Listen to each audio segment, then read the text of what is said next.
one of my earlier ski videos, I was quite rightly told off for calling Livigno the highest ski resort of the Italian Alps.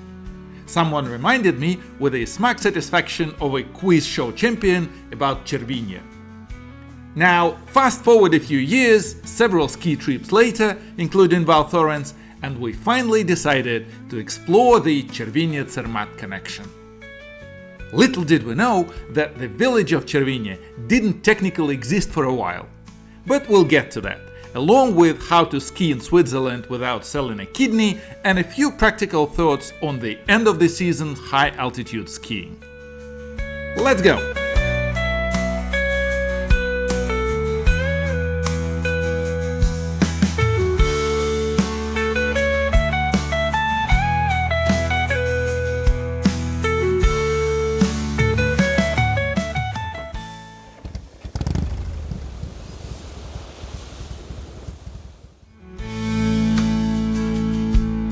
We chose our usual end-of-season window. More free time, gentler prices. Skiing below 2000 meters at this time of year is rather like trying to make a snowman in July. Pointless. High resorts, however, are still in their prime. After checking accommodation prices, we based ourselves in Italy. Well, staying in Zermatt might sound fun and cool, but your wallet will beg for mercy. About 1.5 times the cost. The Italian side offers other villages, of course, such as a car-free Chamois or Mayenne with their own small ski areas. There are more options along the Val Tournanche Valley, but late in the season they risk being completely snowless. We gambled on staying in Breuil, the last village before the big slopes, and won.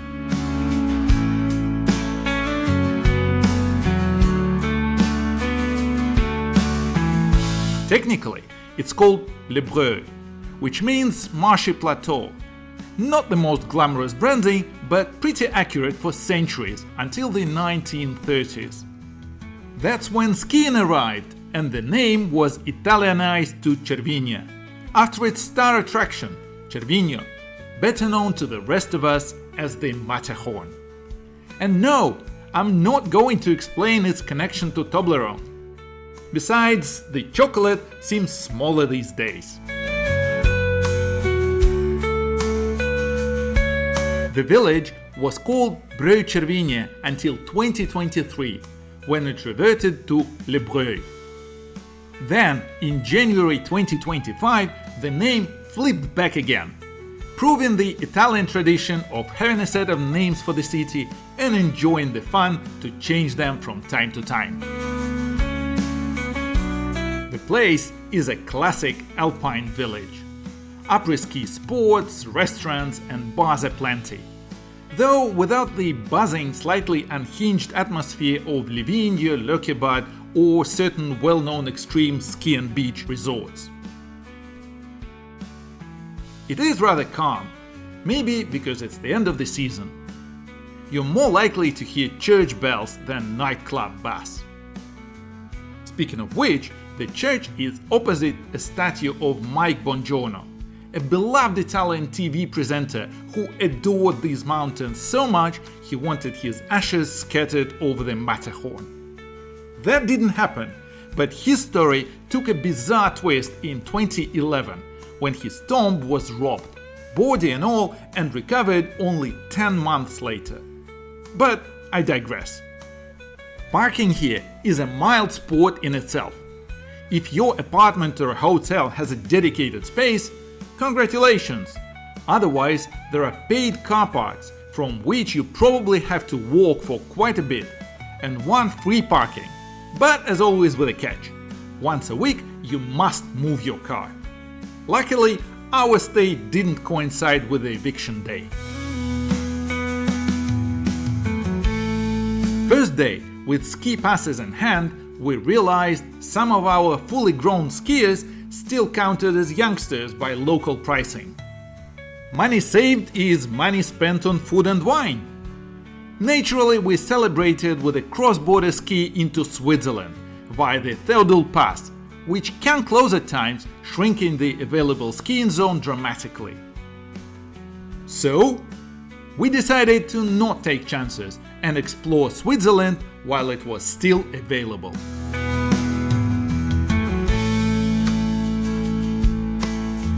They say when you aim for perfection, you discover it's a moving target. But let us be fair, Swiss pistes are immaculate. The best groomed slopes I've ever seen, anywhere. And in their north-facing aspect, and even late in the season, there's not a puddle in sight.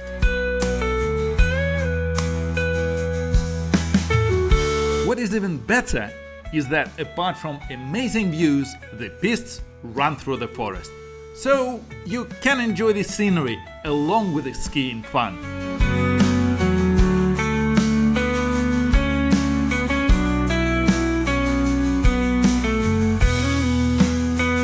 We rode up to the Theodul Glacier viewing platform. Impressive?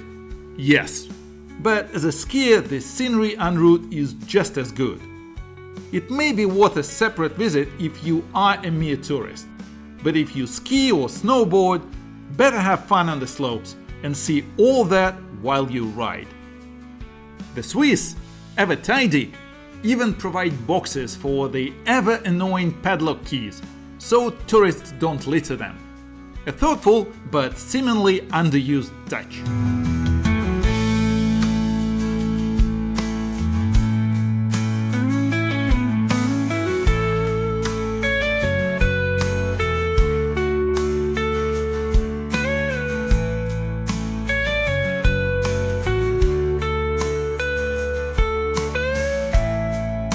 Day 2 took us further, to Gornergrat. Snow high up was still good, but below Fury, which is 1,867 meters, it turned into porridge. You should probably hire a motorboat to ride there at this time. It was actually here where we clearly understood that going further down to Zermatt is pointless. Fortunately, our today's goal is a lot higher up. The interesting thing is that you can also reach Gornergrat by train, Europe's second highest mountain rack railway. The highest, Jungfrau, is unsurprisingly also in Switzerland.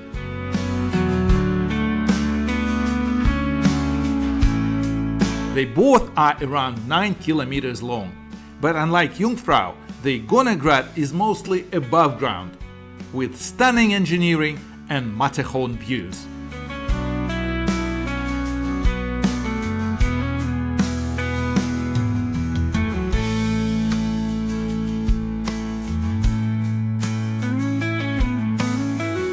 These slopes may face south, but the snow remains splendid, the skiing wonderfully comfortable, and it's unquestionably a destination worth visiting for both the views and the runs.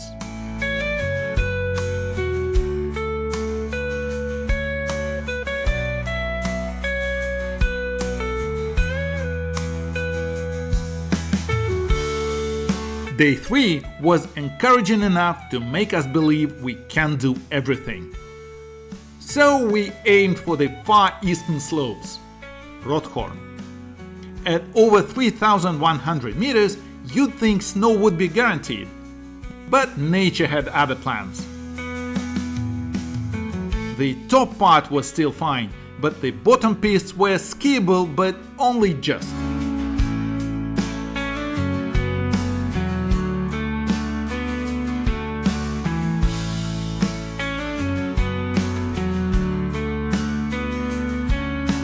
You could see the spring already coming into power, and although we did not see any creatures waking up, I believe they are about to do so after the winter nap.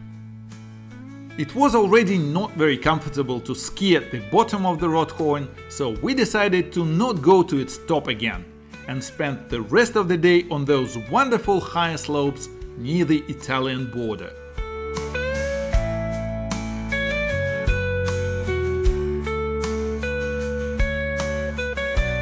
Another slight disappointment was that reaching Italy again is quite a trip. It takes 3 lifts plus a long walk in boots with the skis at the top station. not our idea of fun by day's end. I'm not sure who designed that, but a few travelators would certainly make a huge difference there. Day 4 was an answer to why we were so determined to ski Switzerland. Well, here's the reason. Le Breuil-Cervinia's own slopes face south, and by afternoon they are a watery mess. In addition, the Italian side is more crowded, which also does not add to keeping the slopes in great shape. With all that said, I should genuinely and honestly give all credits to Italians. They do work very hard to maintain their slopes, and at the top, the Italian pistes are as good as those in Switzerland. A disadvantage of skiing at this time of year is that by lunch, the lower runs are like a badly made slush puppy, despite all efforts. We also reached Salette, the western edge of the ski area. Above 2,000 meters, the snow held, but again, the bottom pistes were not very fun. So we went back up closer to the Theodul Pass. The reason enough snow and the run past a frozen lake and through a small forest was charming.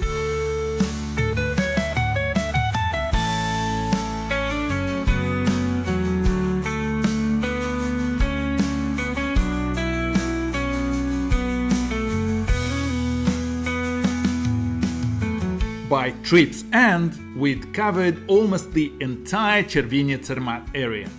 Surprisingly small contrary to my expectations, but still immensely satisfying.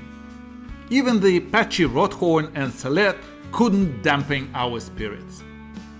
With that, Zermatt left me with a sense of polished efficiency rather than warmth. A place where everything is done because it should be, not necessarily because someone wanted to make it delightful.